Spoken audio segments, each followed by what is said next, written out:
So we've been working our way along. We got all our sides done. Pork butts in there cooking. We're at 107, 203 to go. And we've been learning about using lump charcoal. We did learn we want to start some regular briquettes to then start our lump. We're up to about 7 pounds used, I think. I honestly haven't been keeping diligent records today because we had all the different sides we're cooking and pulling off, doing and manipulating them and all.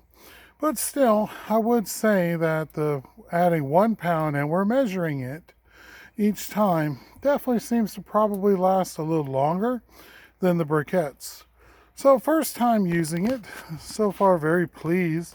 We haven't had any massive temperature spikes or anything like that. So we're going to keep on going.